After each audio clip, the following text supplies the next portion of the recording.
Wednesday, July 10th, 2024. Got a big show, as Sullivan would say, a really big shoe today. Dr. Michael Zabala, Exo Armor, Auburn College of Engineering. You think about athletes and technology blending together. Athlete gets hurt in the first quarter with 3D printers and technology. He's back out in the third quarter, effective at his position.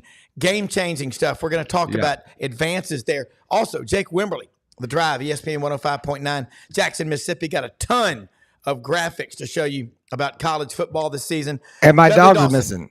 If you're in Ocala and you're looking for the Sammy boy, he's out there in Ocala. Give me a call. Just putting that St. out Anthony, there. Little public service announcement. That's right. Get him back, St. Anthony.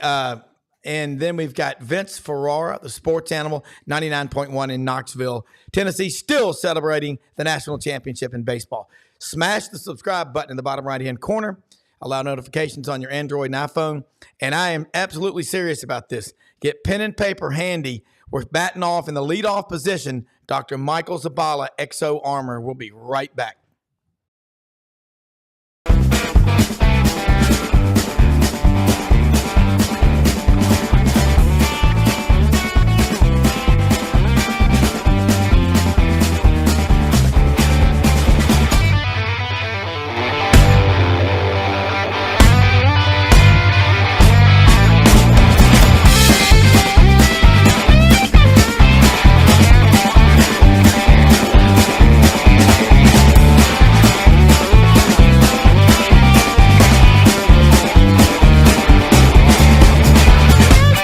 Sidelines with Rob Brown.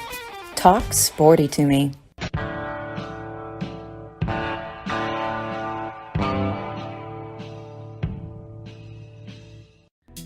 All right, Dr. Zabala, everybody out here watching this show, we all love sports, but we also know injuries are a part of the game. First time you came on the show, and Maury Gaston, who's been on the engineering board for 20 plus years at Auburn, brought you on, and my head was spinning because every time I talk to you, there's something new that's happening. It's like when I talk to Dana Marquez, my friend. You know Dana Marquez, don't you? I do know Dana, yep.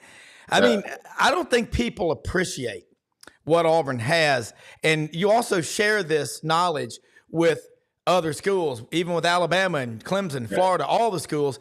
You are making such a significant impact in athletes' lives, and you know the story better than anyone. But again, I remember back in the day, you know, any surgeon will tell you, you have ACL surgery, it's going to take about a year to come back. Then you got to get the mental part of it back. But guys get thumbs jammed, wrist sprained during games. What are y'all doing that it's amazing? It's changing games and it's changing outcomes. Yeah. So essentially what we do is we introduce 3D printing technology to athletics. And like you said, it's really for the treating and preventing injury.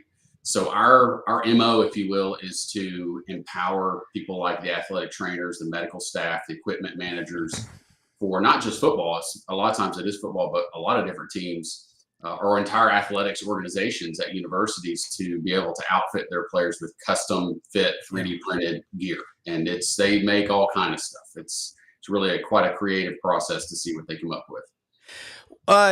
Athlete jams his wrist, sprains a thumb, edge rusher, quarterback, first quarter, college football playoff game.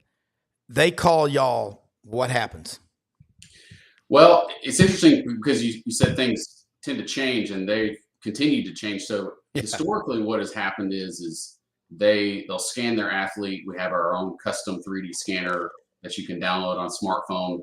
They'll have our app, they'll scan their athlete, and that scan gets uploaded to the cloud where we access it, process it, and send the device to their 3D printer. But the latest development that we've been working on for a while now, and we've already started piloting in, I think, 3 programs, a couple college and 1 NFL team now, is we have now software that they can have on their own laptop where they can do it all themselves. And so the turnaround time dropped even more since the last time we spoke because we're not even involved. We don't have Exo Armor people in the loop, if you will. So they scan, they make whatever they want to make on their own personal laptop and they send it right to their 3D printer.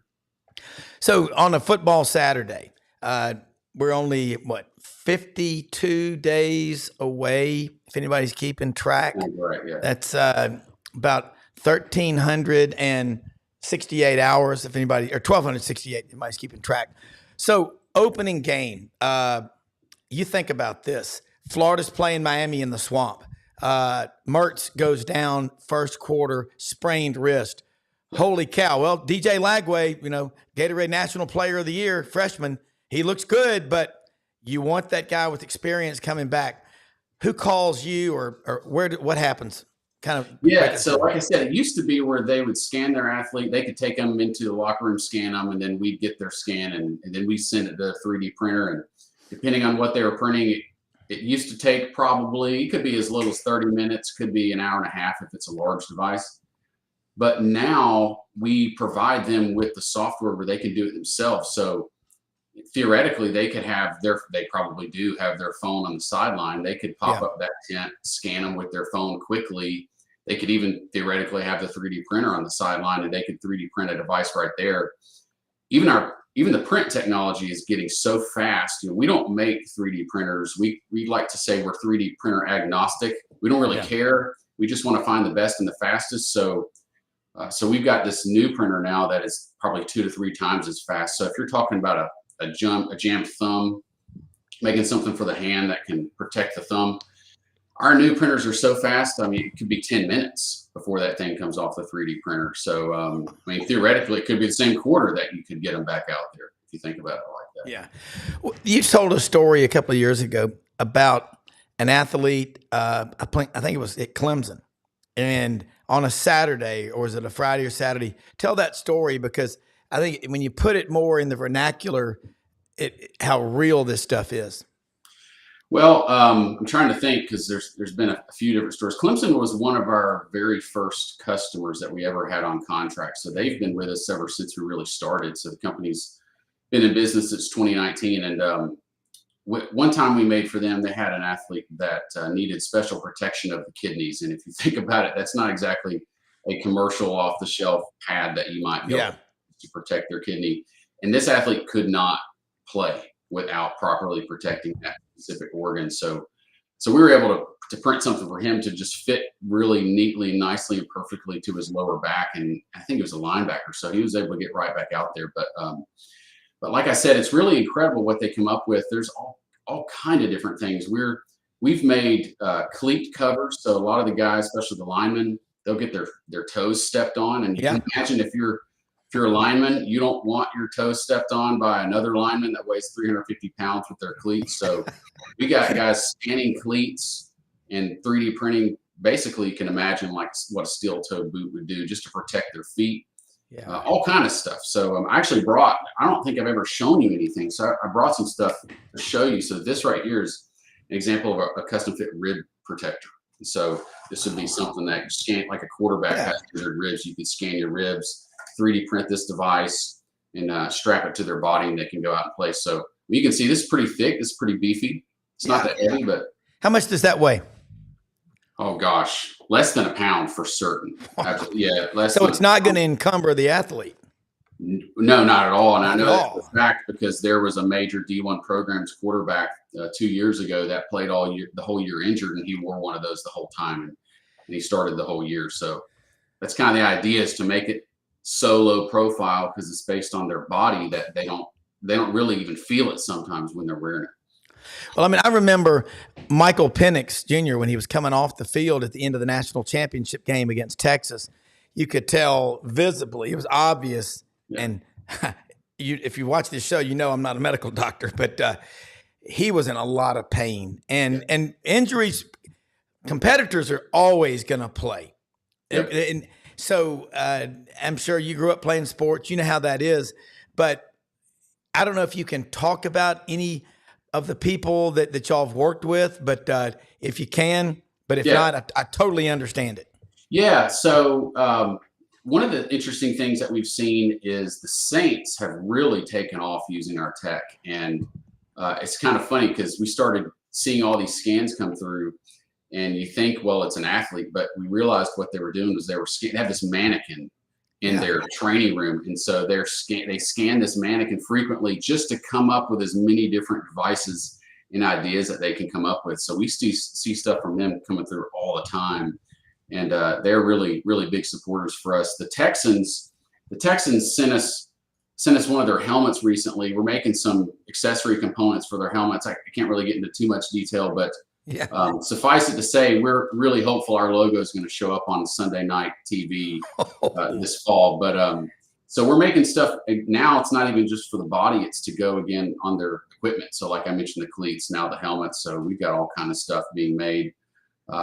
This right here is a thigh pad, and so you're familiar with a thigh pad, right? Yeah.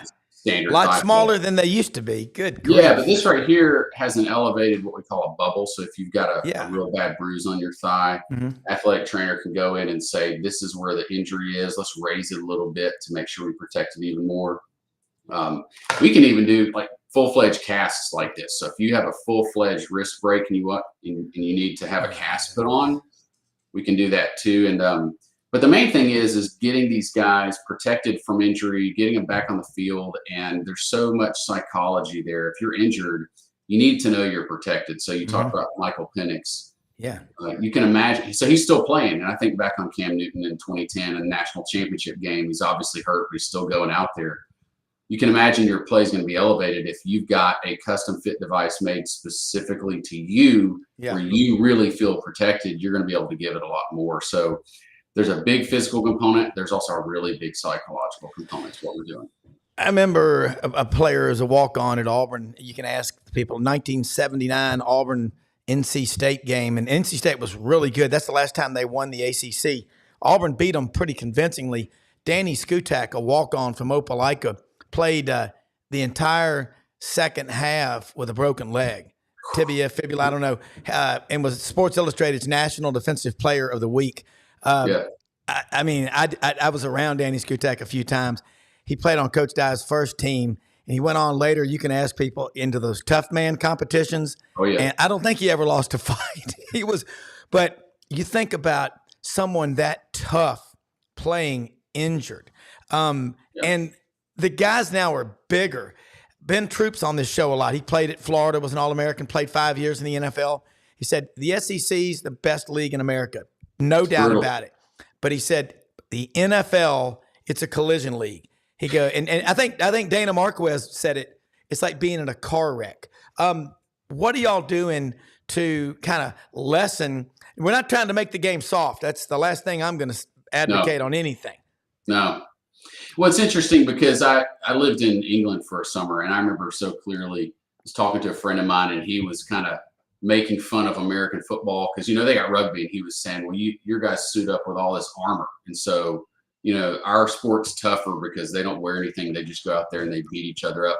And I thought a lot about that. And I thought it's interesting because I can absolutely guarantee you that collisions in American football are harder than rugby just because you are protected. Yeah. So there's an element to this of if you add protection, it's not softening the game per se. It's allowing these guys are going to hit as hard as they can every single time they go out there. So if you give them custom fit protection that they're extremely confident in, and now they can move a lot more naturally than these big bulky things. You think Bo Jackson, what he looked like with all his gear from back in the 80s. You're going to see a lot more intense, higher impact game just because they can move faster and they're staying healthier longer. So they're staying out there on the field. So it's an interesting kind of interaction between providing more protection, making them play harder, preventing injury, but now they're playing harder. So maybe there's more injury, but it's like, they're always going to take it to 11 out of 10, no matter what you put on. We're focusing on football. I know Brendan's daughter plays competitive soccer, 11, 12-year-olds. Brendan, I think it's fair, both of y'all would say, there are probably more concussions in girls' soccer than there are in anything.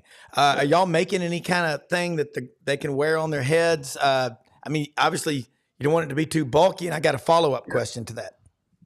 Well, we always try to steer clear of helmets, and there's really one main reason. Well, it's two reasons. There's a lot of there's a lot of work being done in that field, and we've never really focused on the helmet for that reason. But number two, and primarily, is because it's extremely regulated. You can imagine that helmet technology protecting the head is going to be at a different level of regulation than something like a wrist protector or a shoulder protector.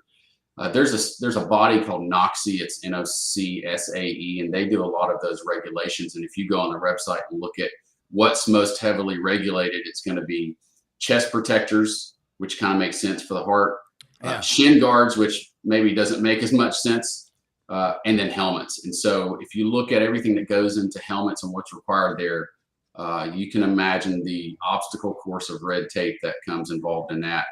But I will tell you that I do know that Rydell, they have a similar system to what we do, where they have it's a big kind of a bulkier 3D scanner. They'll send a technician out to teams to scan their heads rather.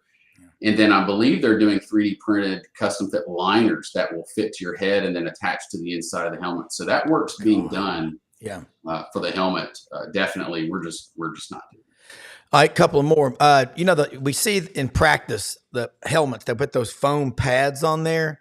What's the liability on that? Rydell, they're not making those things, are they? Is that part of the helmet? How do you we're not going to see that in games, are we? No, it's a good question. And I've thought a lot about it because before, in my previous life, I was a consultant for 3 years before I joined faculty at Auburn. And I studied in a field called injury biomechanics. And so I was trying to understand how injuries occurred. And concussion was a big part of that. Yeah. And it's interesting because those pads, they protect against direct, like inline impact, as you can imagine. But what's interesting about a concussion is what causes concussion sometimes is a fast rotation of the head, and it creates shear within the brain, and that can be quite damaging. And so I'm not sure how those covers of the helmets affect that rotation. I would imagine what you don't want is increased friction between the helmets, because you're going to spin them a lot more quickly. I have read that those covers do seem to protect by and large against concussion. So it does seem to be helping that in particular. Yeah. But it definitely changes the dynamics of the helmet itself. And I would say that I don't think you can always conclude adding more padding is going to help, because there are these mechanisms like this shear that can result from spinning the head that maybe aren't as obvious sometimes that you have to account for. But I don't think you're going to see them during games. I think fans would reject that idea pretty quickly, personally, but that's just my opinion. I do too. Brendan? I don't know. What did you want from me, Rob? Sorry, I'm on the chat room with our guest on the other side. So okay. What I was saying was, your daughter plays soccer, Stella, and they don't make helmets, but you get a lot of head injuries, concussions, whatever like that. It's just, to me, there's more head injuries now in soccer than there are football and a lot of sports for headers. I know my daughter couldn't head the ball. She's going to be 12 in like 2 weeks. She couldn't even, this is the first year they're able to head the ball, and she's going to be in the 12-year-old league. So, but even then, I always keep thinking there's got to be some sort of brace, for some of these soccer players, like we wore in for wrestling. We had those guards and You don't want the cauliflowered ears, do you, Dr. Zavala? No. That's not a good look. No. All right, one couple of more. I'm looking here. This is SEC Sidelines Sports Network, SECU, the Buddy Martin Show, the Best Fridays in Football with Urban Meyer. We got a bunch of shows on here. When you're working college and pro, high school football is still the greatest thing out there. I mean, we all know that. You're working with everybody. How many? I don't know if you can say it, but how many schools are coming to y'all now? Is the word obviously has spread, and how many years have y'all been a company like this? Yeah, so we've been, our history starts in the fall of 2019. We weren't really a company then. That was my lab making gear for Auburn football. And then we started doing some work for other teams, most notably West Virginia University. They caught wind of what we were doing for Auburn, and they reached out. And then we formed the company in spring 2020. So you can kind of imagine what that landscape looks like going into spring 2020.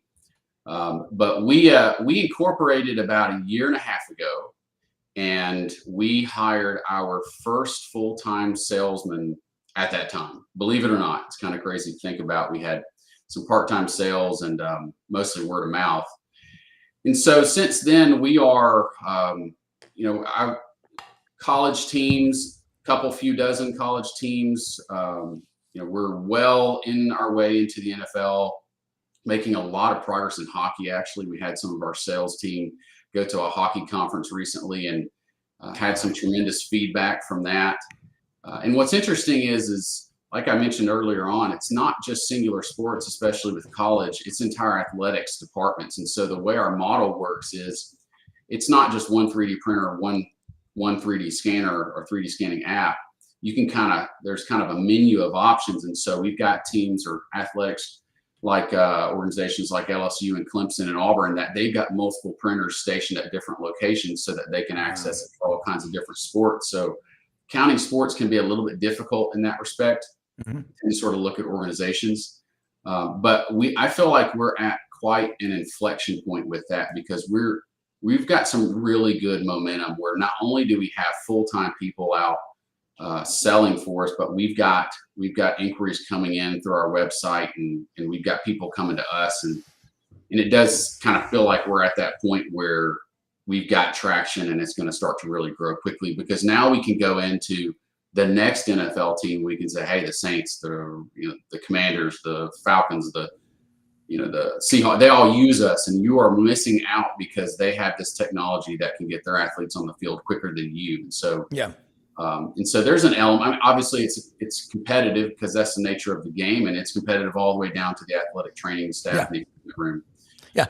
So, Well, I know, look, we got to get you back on. I want to get you back on as we get into the season too, to talk about this. Jake Wimberly, the host of the afternoon drive down in Jackson, Mississippi, is a civil engineer, Mississippi State grad. And Jake, you heard us talking Exo Armor. They're making all this. I don't know. And you cover high school football. You do play-by-play for Rankin, Brandon. You know that well. Are you familiar with Exo Armor? Have you heard about what they're doing already? I have heard of the name, but I'm not too familiar with actually, what the call to action is. Yeah. Now in the state of Mississippi, I'm sure you're dealing with all the high school. If we don't save high school football, Dana told me the story about going out to California, to Sacramento. You know that deal? 3.9 million youth football players almost got shut down last year.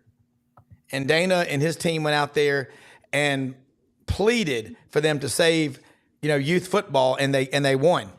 And it's because people are seeing what you're doing at Exo Armor and what Dana's doing and all like that. But man, this is really cool. How do people reach out and follow you? And I'll let you get on with your day, but they've got to have a way to follow you. And I know there's coaches and athletes that are listening and watching. Yeah, well, it's great timing because we just launched a new website. So exoarmortech.com. You can find everything you could ever need. You can read about our athletic, our medical, and even our military application there. So you can definitely go through there. And of course, we're on LinkedIn and Twitter and I guess now X. And so you can follow us there at Exo Armor. So a lot of different ways to see what we got going on. Well, thank God you're doing it because if we lose football, we've lost the war, gentlemen. Dean Wormer couldn't even save us from that one. But no, I think you're seeing.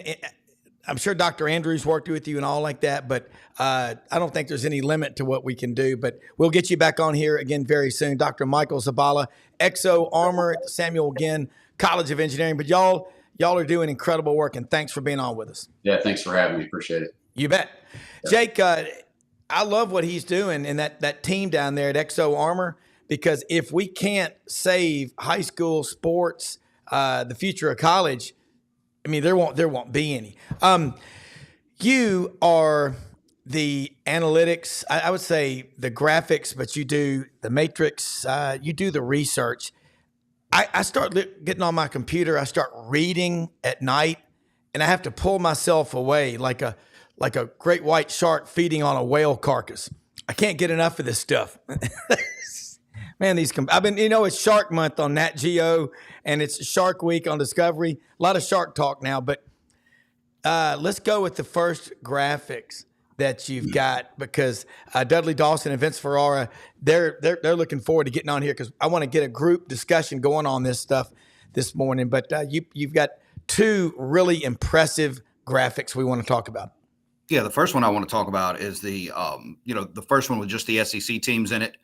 Basically, because the reason I put this together is, and this is at least just one man's opinion. It's a model.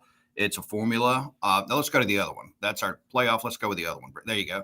Thank you. So, Rob, what I've got here is, and the reason I put this together is because, and look, we all read all the stuff, right? Phil Steele, CBS Sports, Athlons, Lindy's. We read it all because we love it, because we're football fans first. But a lot of people will put articles together and they'll say, well, hey, there's a list of dark horse candidates for the national championship: Iowa State, Oklahoma State, Wisconsin. So what this is I said, well, let's just look at the SEC.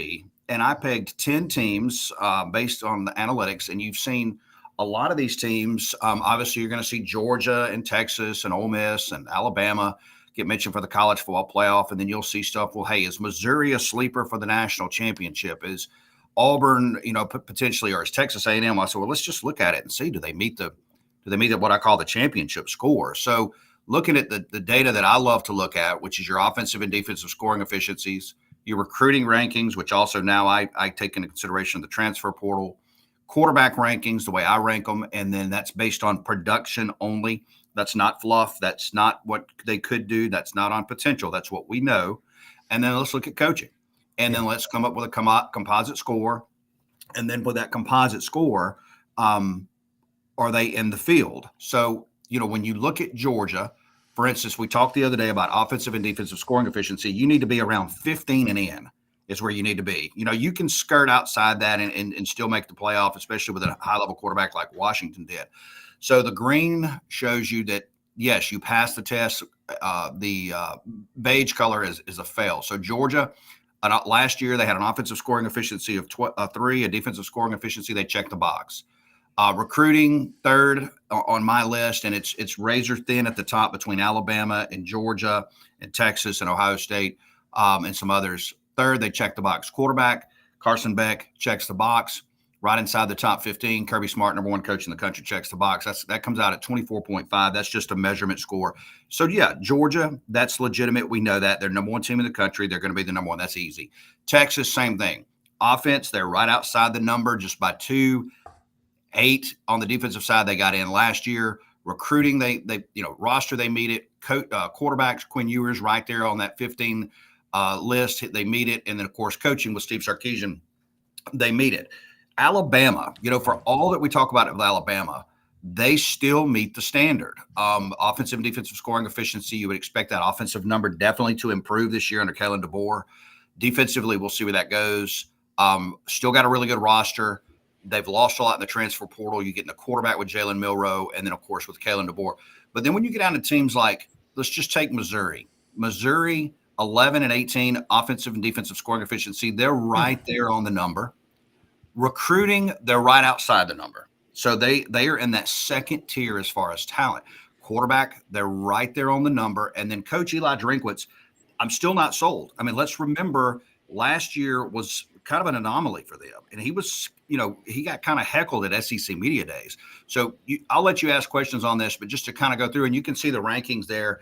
Bama, Georgia, Texas, pretty darn close. And then it starts to fall off. Ole Miss, Tennessee, Oklahoma. So you got a lot of work to catch up on. For instance, if you're Ole Miss, you're going to have to get that defensive number really sticks out at 32 on defensive scoring efficiency. Yeah. That number's really got to improve if they're legitimately going to challenge for the championship. Absolutely agree with you. And the more you look at it, I keep going back. Dudley Dawson now, hogville.net, joins us, Jake Wimberly. Those are cool graphics.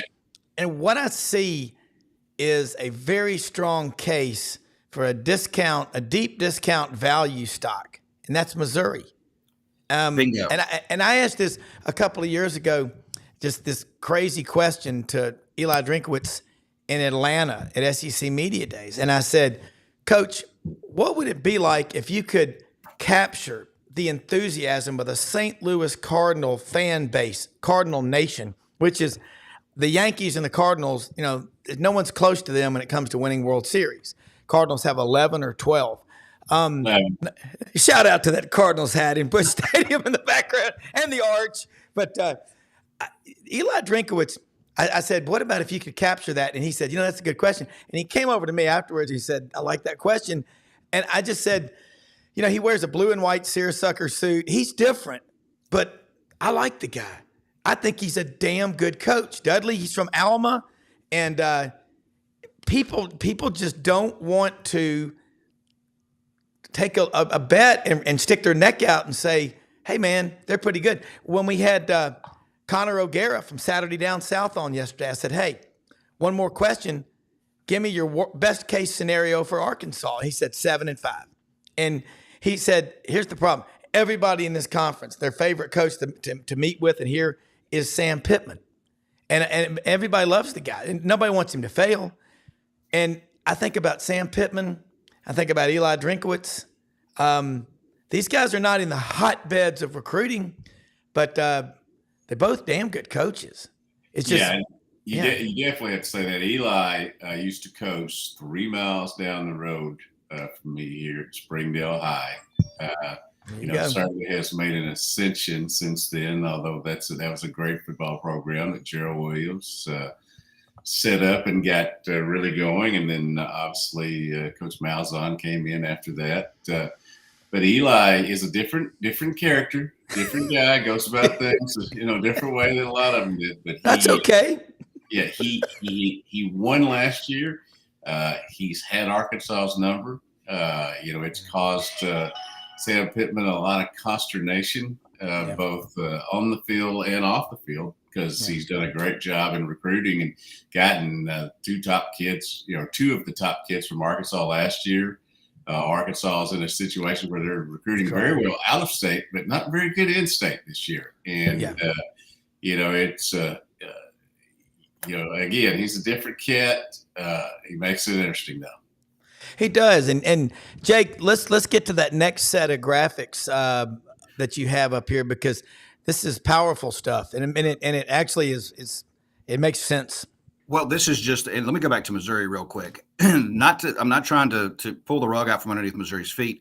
Let's not forget, they won 4 ball games by 7 points or less last year. Yeah. They've got 4 really tough ball games coming up this year. When you talk about, I believe, at Texas A&M, at Alabama, they'll host Auburn and Oklahoma, who should be much improved. So let's just see what they do with the 1-possession ball games. This is just the first cut, what you see of my national championship bracket. Now, again, feel free to pick this whole thing apart. This thing will change. I'll do these weekly throughout the season, what I call my college football playoff projector poll. And, when you start kind of looking at this, what I have, and this is just the way it's played out, at least, as I kind of let the models cook for the first bit, is, I've got Ole Miss hosting Florida State in a playoff game, 8-9 matchup. I've got Texas hosting Liberty because, obviously I've got Georgia winning the SEC. I've got Ohio State winning the Big Ten. I've actually got Central Florida, believe it or not, winning the Big 12. I think that's going to be the funnest league that we could probably watch is the Big 12 this year. I think it's wide open. It could be Utah. It could be Kansas State. It could be Oklahoma State. It could be, and Dudley can speak of this because I love KJ Jefferson and Gus Malzahn's style. I'd be curious to know what he says about that. And then I've got Miami, who has the easiest schedule amongst the big boy teams by my numbers in the Power 5. It's a cakewalk schedule if they can get by Florida, and then they've got a late game where they host Florida State. I like Miami there as well. So you see Oregon, Penn State, Notre Dame taking on Tennessee. I don't have Missouri. I don't have Alabama in my playoff model at this point. I've got Ole Miss advancing to the second round, and you can see I love Oregon this year. I really do. I love what Oregon brings to the table. They check just about every box. I mean, from the talent ratio all the way down to the quarterback with Dylan Gabriel, the coaching staff. They've got the best wide receiver room in football. And look, their offensive and defensive scoring efficiencies last year were off the charts. They were literally 2-3 OD scoring efficiencies last year. They just couldn't get past Michael Penix last year, who was, one of the best quarterbacks in college football. But I think it's razor thin at the top from Texas, Georgia, Oregon, and Ohio State, if I'm being honest. And Vegas would tell you that as well. Yeah. And I would say, I don't know how it's going to factor in this year, but Oregon Phil Nike founder Phil Knight has just come out with his statement that whatever they need money wise, whatever they need NIL wise, they can have. The full force of that's going to have an impact, I'm sure, down the line. And before we go any further, I just love this stuff. Opinions are great. Analysis is better. Yeah, I mean, and again, it's you always say you put it out there. It's open for criticism and all that stuff. And I of course I love it. Dudley, how good do you think KJ Jefferson can be with Gus Malzahn? First of all, I think last year was not a good year for him. A lot of acrimony up here. He got a lot of money. The offensive lineman didn't.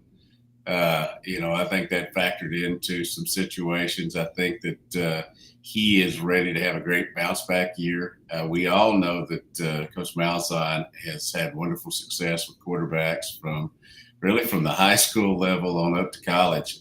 So I think he's going to have a great year. He's happy about where he's at. He had a lot of great memories of Arkansas, and certainly they helped make KJ Jefferson, and we have to factor that in. But I think he's going to have a great year. He's going to be in a great offense. And you're right, the expanded Big 12, which I guess is about to go to 22 or something, in the near future. It sounds like from the meetings this week.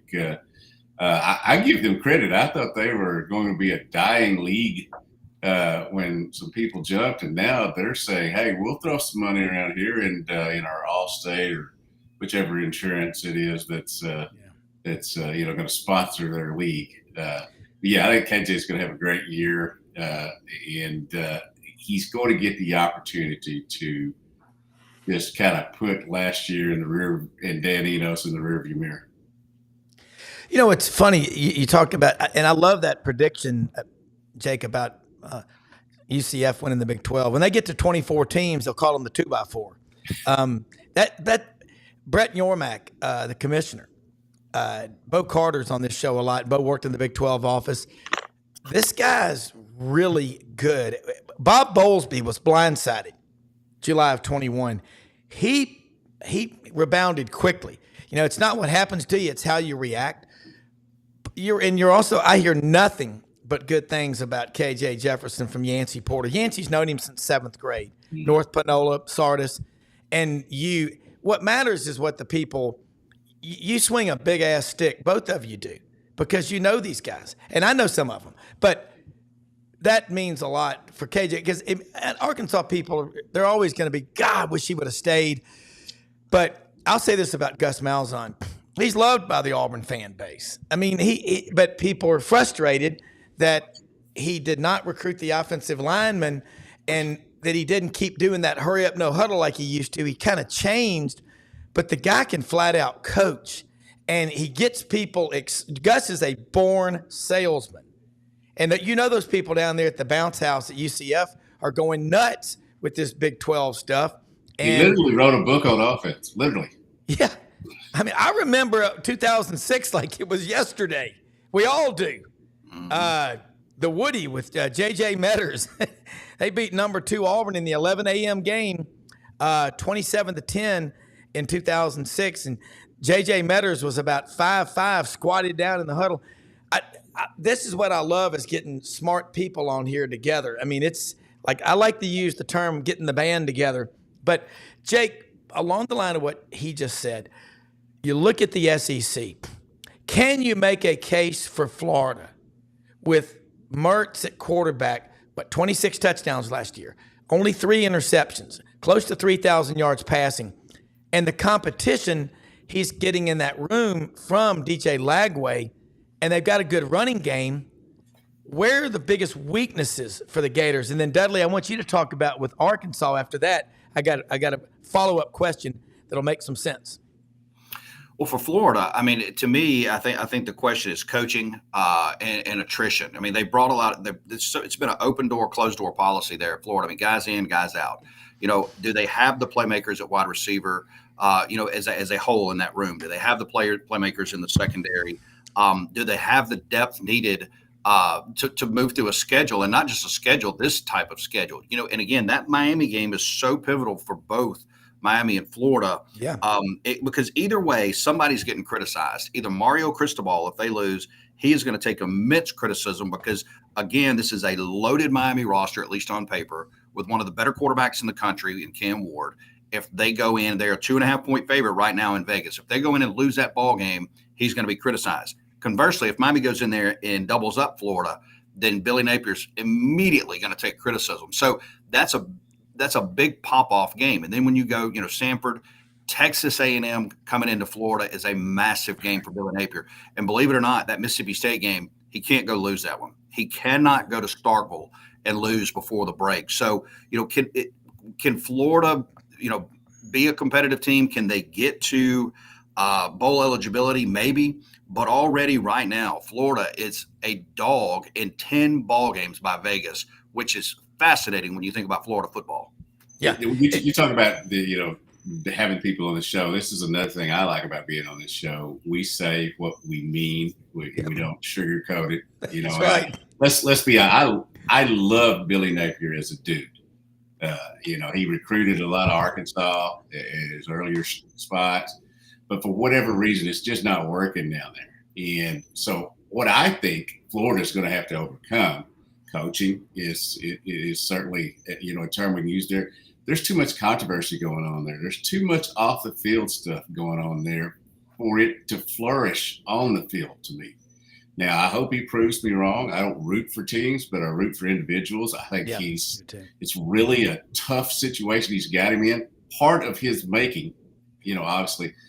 But they go out, lose that first game. And as you said, was it 10 games they're dogs in? Right now. Man, better win the close ones or there'll be a new coach at Florida next year. Now, it would be a tremendous story if he could go down there and turn that thing around and, put the court case to the side and all this. And here we go with the first portal lawsuits or NIL lawsuits. I'm sure there's going to be a lot more.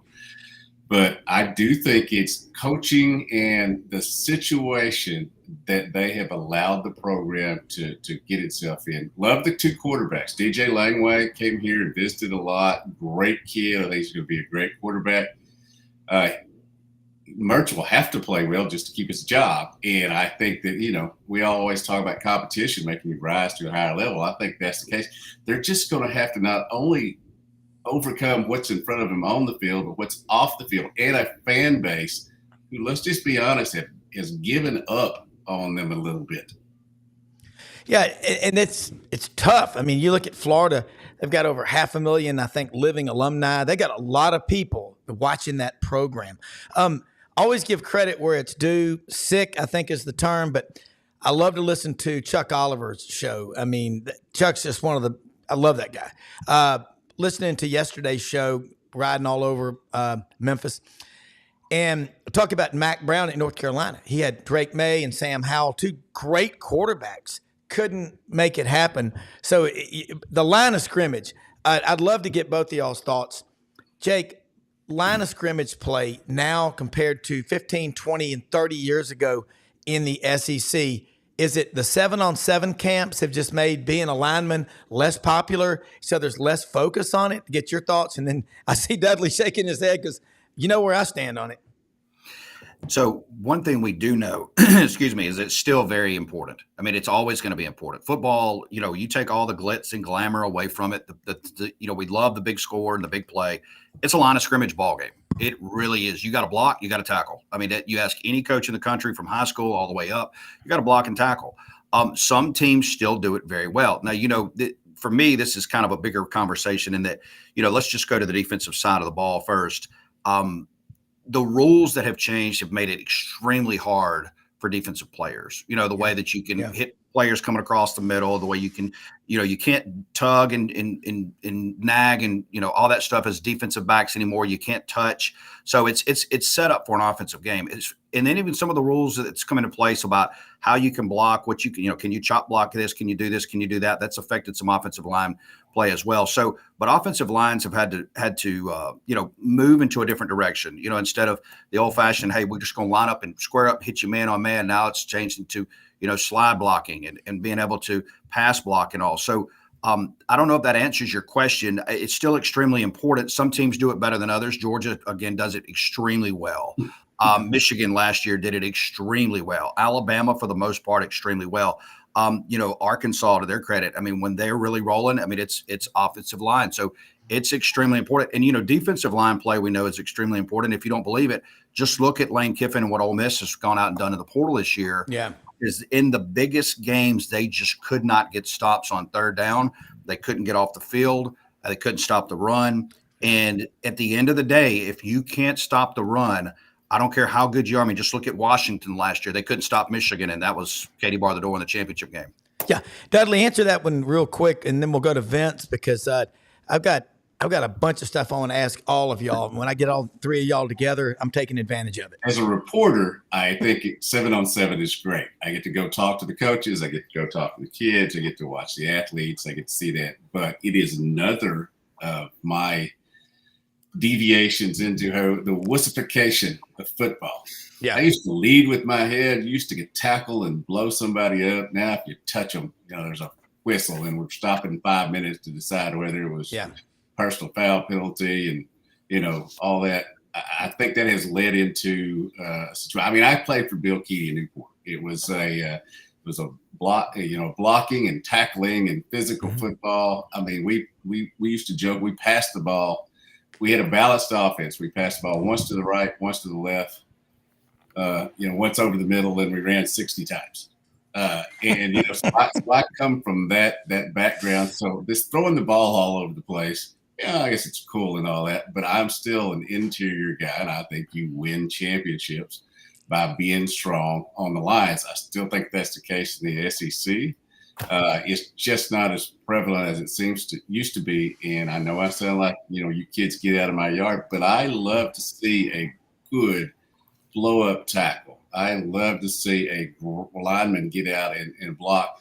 And throwing and catching is cool. But as Frank Broyles once said, you throw a pass, 2 out of 3 things can be bad. Yep. You're right. And we don't drink the Kool-Aid on this show for sure. And I agree with both of y'all. I think we've made the linemen feel kind of ostracized. Without linemen, you better be signing 5 on offense, 5 on defense every year. Vince, look, getting ready for media days. We're heading out there. I'm heading out Sunday to Dallas.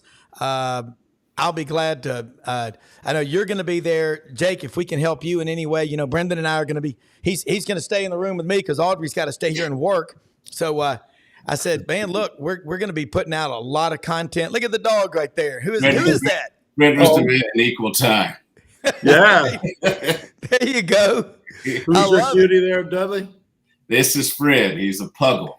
Oh, Half pug, half beagle. I love it. He looks to still be sleepy. I got Daphne back on the show. There you go. There you go. All dogs, calling all dogs. I love it. Vince, we're watching, and we're watching a lot happen right now.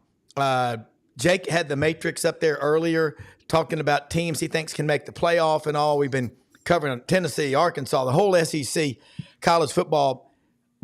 Bring us up to speed. The latest in Knoxville. You just came off of a 3-hour morning show with the voice, you and John Wilkerson, of Tennessee baseball, the national champions, not defending the national champions.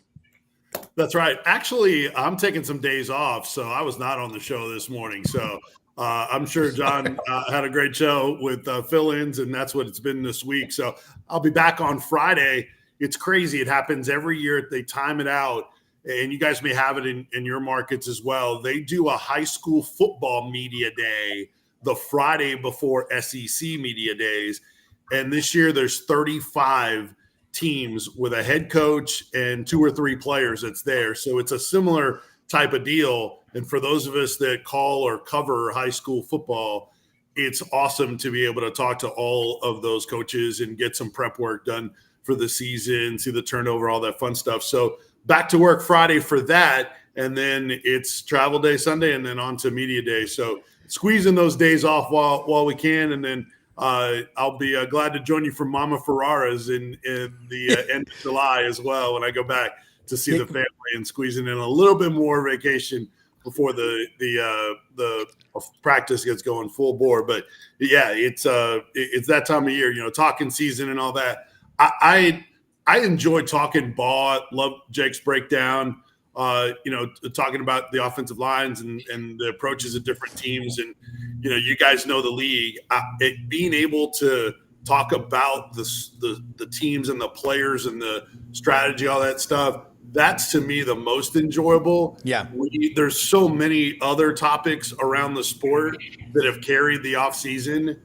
I'm looking forward to getting to talking about these teams and these players and coaches and storylines, because we've already run through all that, and honestly, it's out of our control anyway. Yeah. Well, what I love about getting Jake on and Dudley and you as well, and Brendan knows this stuff too, there's a cause and effect for everything. Okay. You get those numbers.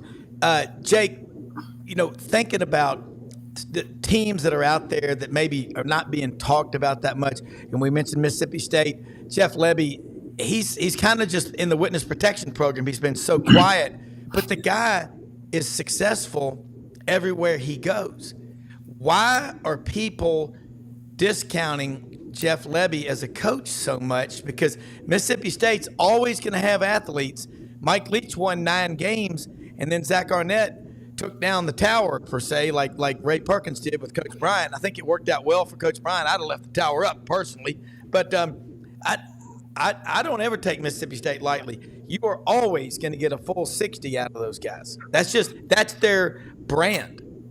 Well, you typically you would, and I don't know that people are discounting necessarily Jeff Lebby. I think they're discounting Mississippi State because, and rightfully so. I mean, there's so many unknowns with this team. Jeff Lebby, first time as a head coach, got a new defensive coordinator. You don't know how those two are going to pair as far as the way they run tempo. Levy's going to run tempo. We know that offensively. Is he going to gas his defense? Is he going to be able to, do these things the right way to kind of keep their defense fresh? 4 returning starters, brand new quarterback. We don't even know who the defensive players are. I mean, that's the weird thing. And talking even to the guys that are boots on the ground there every day, nobody knows. It literally is going to be a brand new football team. So, Jeff Lebby's got a big task in front of him, ahead of him. And, I think if he can just get this team back competitive, scoring points, make it fun. And I think if you talk to most Mississippi State fans, everybody that we talk to here in the market and throughout Mississippi, that's kind of been Mississippi State fans' deal is, hey, let's just see fun football, and then let's go from there. He is bringing in a lot of Mississippi kids. A lot of skill talent will be on that field this year that'll be young from the state of Mississippi. So, and, Dan Mullen kind of went through the same thing after Sylvester Croom. And he won 5 ball games coming off a very putrid last year for Sylvester Croom. So I think if he, and people called it successful. So I think if he can get to 5 wins this year, I think that means that at least it's going in the right direction. Yeah. And Jake, I know you got to. Yeah. Oh, sorry. I was just to add. No, go ahead. How about the schedule for Mississippi State? I mean, they have one of the toughest schedules in the league. They're at Texas, at Georgia, at Tennessee, at Ole Miss. Those are all top tier teams. And then they get Texas A&M and Missouri at home. Those could be, 8-9 win type of teams. So that schedule does not do a first-year head coach any favors. He does have ties to Josh Heupel, so that'll be a storyline from them having worked together in the past. Totally agree. I didn't know he had. Oh, their ties were together at Oklahoma. Yes. Yeah, because Heupel's from South Dakota. Wasn't he runner-up for the Heisman in 2000 when they beat Florida State 12-6? Yes. Yeah. So that schedule that you just went over is one of those. And how did you enjoy the play, Mrs. Lincoln type schedule? I love the verbiage on here, the wordsmiths. Y'all are all wordsmiths. Dudley, keep rolling, man.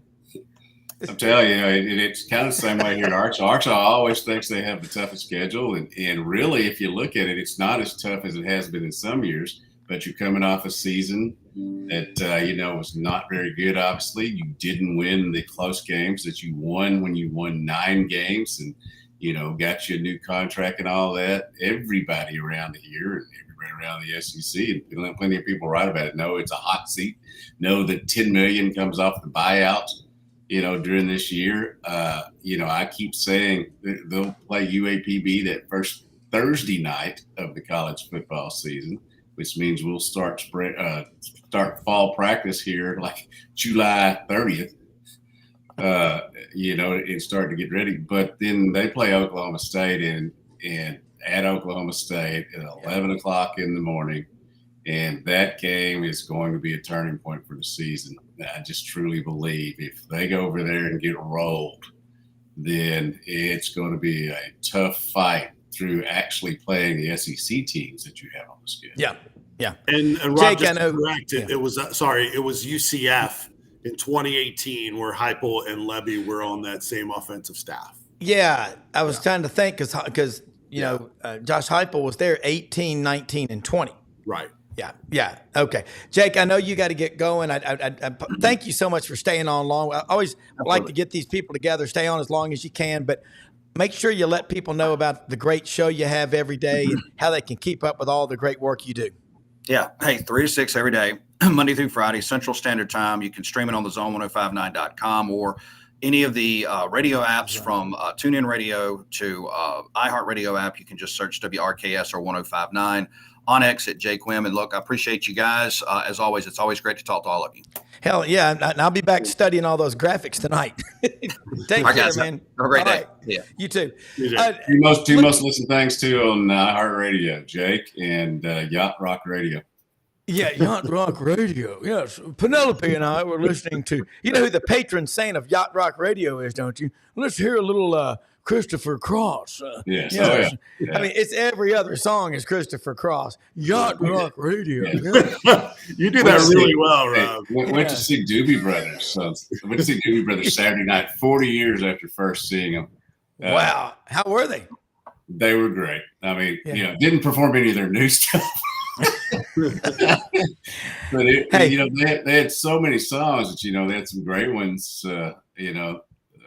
Another Park, Another Sunday didn't even get played, because they've just got so many. That's one of my favorites of all time. But yeah, Petra, my beautiful wife Petra, and I had a wonderful time there Saturday night, reliving our.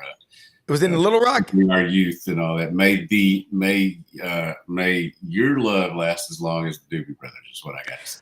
Well, I can just say this. Was that in Little Rock when y'all went to that concert? No, that was at the AMP, which is a facility that all the Walmart people built up here. And we have a lot of great talent come through. Oh, here. yeah. Robert Plant came live at the Garden in Memphis about July of 13. And we were sitting at a table maybe 20 feet from the stage. And my then 13-year-old son, Max, was up there in the mosh pit with all the crazies. It was unreal. He played 17 songs, 9 Led Zeppelin, 8 of the Honey Drippers. And the one song he didn't play, and God forbid if anyone would have asked for it, he probably would have walked off stage, was what's it called? Oh yeah, Stairway to Heaven. Maybe the greatest song ever written. But man, Robert Plant is unbelievable. He comes into Nashville and runs around with Alison Krauss and comes down to Memphis and drives down 61, and then he gets on Highway 1 down there and south of Clarksdale and Leland and Duncan. Loves to just go hang out with the locals down there and just listen and learn how to play the blues. He said as a kid he used to listen to the BBC, would play the Memphis Blues from Sun Record Studios with Jerry Lee Lewis, Carl Perkins, Johnny Cash, Elvis Presley, Roy Orbison. I mean, God, I know we're not a music show, but boy, music and sports, they're one and the same. Vince, got to ask you this. The excitement, Tennessee number 3 in the Sears Cup. Arkansas's athletic program overall, football and basketball were off this year, but everything else, that Sears Cup, they're in there. But I got to say. Arkansas was 8th. Yeah. Arkansas was 8th. Wow. 8th. And that's without football and basketball really. You think about the job Hunter Yurachek does, and you think about the job Danny White does. The minute he took that job at Tennessee, and I always tell my friends in Memphis, I said, you'll hear more talk about Tennessee on this show than you will in a week in Memphis because there's just such a resentment of Tennessee and the SEC. Y'all know that. And it shouldn't be that way. I mean, hell, I live in Memphis. I love to see the University of Memphis successful. I love the SEC. We'll talk ACC. Let's talk about the excitement from winning a national championship up there and the contagion into all other sports programs right now. They got to be selling a lot of season tickets up on the hill. Oh, there's no doubt about it. It's on a different level than I can remember in terms of the full trust in the athletic department. And there's been certain sports that have peaked up and there's been excitement. And obviously there's always excitement about football. Yeah. But when you have excitement and trust in the athletic department, I don't know that I've experienced that. I've been here since 2010.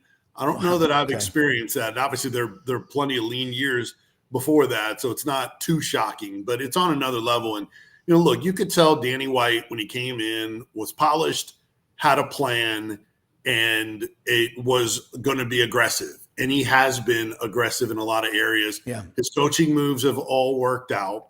Everybody made the postseason this past year. And they're sending out like year in review press releases because of all the accomplishments, just to make sure that they didn't have anything that gets past anybody. Individual team performances. You mentioned that Learfield Cup. Learfield standings. All of them. There's multiple of them, and they're all setting records in how high they've gotten in all of those. So regular season championships, conference tournament championships. It's pretty cool, and it does, to your point, it does bleed into other sports. Like the next one, hey, why can't we do it? And I know that sounds like just a typical fan thing. Why can't we do it? Because fans are always going to have hope. Yeah. But that wasn't always reality around here. Yes, you'd have a segment that would be unrealistic and say, well, this is a year we're going to make the college football playoff. But did they really mean that?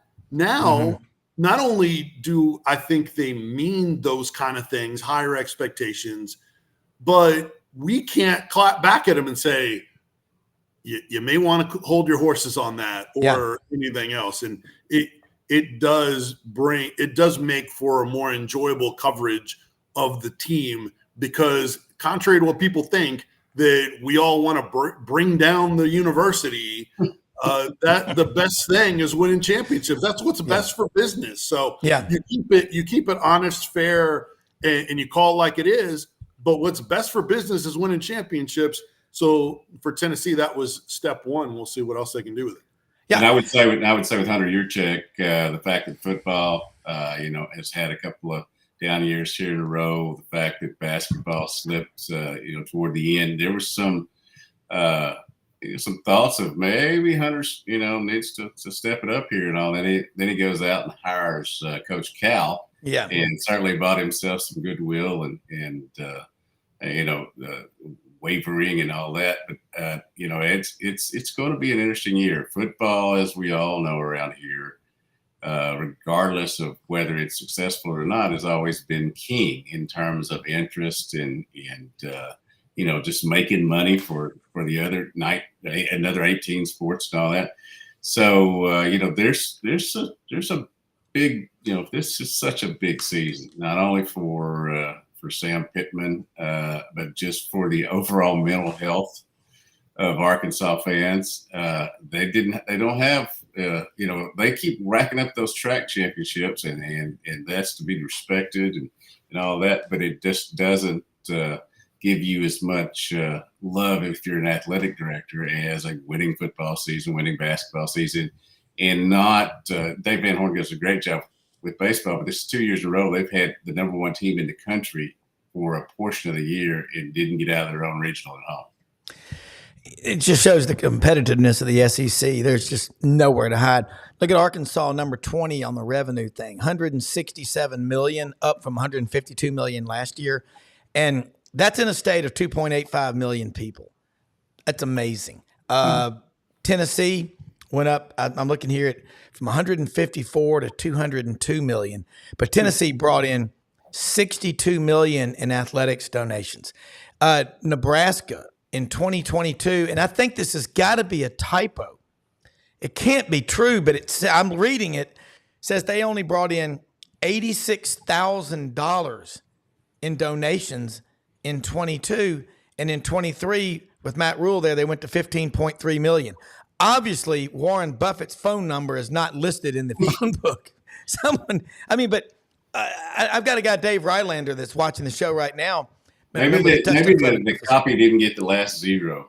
Yeah, that just cannot be true. No. But you think about Hunter Yurachek, the job. You got Bobby Petrino up there, and you got Sam Pittman. Sam Pittman is going to be coaching the offensive line more, but Bobby Petrino, we all know this. You may not like him. He's one of the elite coaches on offense. Man, we are so, you know what? It's perfect timing. We got media days coming, but we never run out of content and storylines on this show. But I'll just kind of wrap it up here. Both of y'all talk about the importance of football, just what it does for everything else on campus. And I'll just give you Vince and then you, Dudley. People know y'all. They know how to find you because you're always on the show. We love it. But what's a storyline with Tennessee, Vince, and then I'll go to Dudley, with Tennessee that no one's talking about that people better be paying attention to, and it's going to be a big deal here soon? Well, I don't know how much it will surface at media days based on the 3 players that Tennessee is taking, but James Pierce Jr. is going to continue to get a lot of discussion as the season goes on, but projected as one of the top picks in next year's draft and one of, if not the best pass rusher in the country, and he still has room to get better. If he's taking that next step, look out. He's going to be great this year. Yeah. So I think you'll see some recognition for him. Obviously, he's not there. He's just still kind of breaking out onto the scene, I think, for people nationally. And Nico Iamaleava will be discussed as well, even though he is not there. So 11 quarterbacks there around the league out of the 16 teams. Honestly, I don't recall that many. I know that's always been a topic is, do you bring your best players and do you bring your starting quarterbacks? And like Mississippi State's bringing Blake Shapen. He's in his first year as their starter coming in. So there are a few more. Jackson Arnold, Oklahoma. They're a different dynamic, obviously. So I like that there's quarterbacks there, and Nico's not there, but he'll be discussed for Tennessee. So those would be a couple. Yeah. And then there's just 3 sophomores. Everybody likes to bring their upperclassmen. And then Dudley, Tennessee and Arkansas have one thing in common at media days. They have the only 2 returning players from last year's media day. Landon Jackson, as you know, defensive end, was there. Omari Thomas was there last year. Yes, he was. I like to go through that list of who's coming back, because to me, once you go, like, it's a roster of 85 scholarship max. Like, we can't find somebody else to go. And I love Omari Thomas, and I'm sure Landon Jackson is good too. But I mean, there's give somebody else an opportunity there to show what they can do. And Omari Thomas is a terrific leader and one of my favorites to talk to, but he went last year. Yeah. Drew McCoy, I mean, I mentioned Nico, James Pierce Jr. So, that would have been cool to see some other guys have the spotlight. But, hey, coaches want to reward the upperclassmen. There's not a rule. So I just thought that was interesting, the little Arkansas-Tennessee connection there. It is. And Omari Thomas, I think his mother was a teacher in the Catholic school systems, the best in the world. I'm not biased, but St. Paul's down in Whitehaven, and Omari went to Briarcrest. But, I did thought that was unusual. He's back to back. So, Dudley, your thoughts? Well, for Arkansas's 3 guys that they're bringing, for them to have any kind of success, level of success they want to have, those 3 guys are good choices because they're going to have to be great for Arkansas to have a good season. Taylor Green, the quarterback, people will enjoy hearing him. He's a mature beyond his years. He showed that he's a really good quarterback. At least is going to work hand in hand with Coach Petrino, and that's going to come well. Andrew Armstrong is a guy who has a chance to play in the league and be very successful. They had a good connection this spring, and then Landon Jackson. While yes, he is coming back from. Again, he's one of the dudes on defense, and he's a guy that is saw in some games last year where he just overpowered some folks. He's going to be a high round draft choice. And for Arkansas to have them, just an amount of success for people to smile around here, he's going to have that, success in every game. And if he doesn't, he's going to have people double teaming him and allowing the others to get there. So it's going to be a fun week. What a week in that area. The Major League Baseball draft going on at the same time, the Major League Baseball All-Star game. They did it up right for the week down there. Yeah, and guys, real quick, Rob, I know you got to run and wrap things up. Tennessee's other two besides Amari Thomas, Keenan Peely, linebacker, critical to this defense as a guy that played great in his first game and then missed the rest of the season last year. And then Cooper Mays, All-American type center as well. So all very important upperclassmen. And here's another thing that I was wondering yesterday. I haven't heard much discussion about this. With the number of Southeast media that can't make it or is not going to be able to afford to go to Dallas this year for media days, and so many more local media there from Texas and Oklahoma and that Southwest region, and some national folks there as well that maybe typically aren't there. I wonder how much movement we're going to have for Texas to be picked to win the SEC, as opposed to what a lot of us think, Georgia. That media has moved the needle for Alabama before. Not saying they didn't deserve it, but whether it's individuals or for the team, if there's been any kind of tiebreaker, all the media for Alabama has been a presence. I wonder if that brings more people, because Georgia, Texas have been 1-2 in a lot of projections. I wonder if there might be some regional towards Texas to maybe be picked to win the league in its first year. I'm sure that Kirby Smart's go ahead and do that. Right, exactly. Do that. It's Texas is back. Haven't y'all heard? Every year we hear that. I agree. Hey, we went a little bit long, extra innings today, but great stuff as always. We're the most blessed people in the most blessed country in the world. Go out and do great things for other people. We'll be back on tomorrow morning. Check out the Buddy Martin Show tonight on this network at 9 p.m. Eastern. Thanks for watching, though. And again, we got another great one tomorrow. 52 days away, if anybody's keeping track, from the start of college football season, man. Thanks again for watching. Appreciate it, guys. So important to shop local and to buy American. For 60 years, Hewlett & Dunn Boot and Clothing Company has been on the historic Collierville Square, and we strive to sell made in the USA products when available. With over 7,000 pairs of Western boots and work boots in stock for men and women, come and see our huge selection of clothing, jeans, and accessories from top brands made in the USA.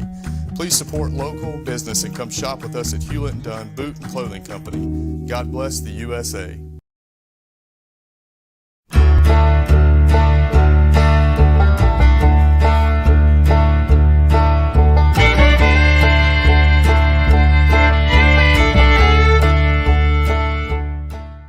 In a perfect world, you'd set a health goal and results would happen overnight.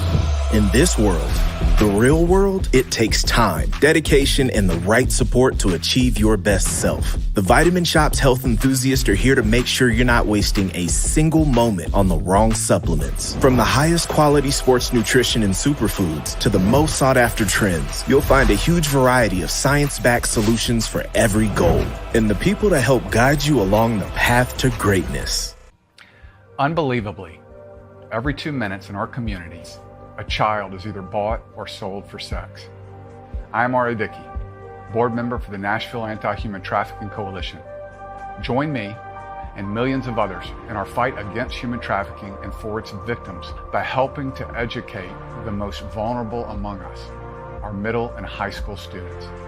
Go to nhtcoalition.org, become a partner, and help keep our families safe, because none of God's children are for sale.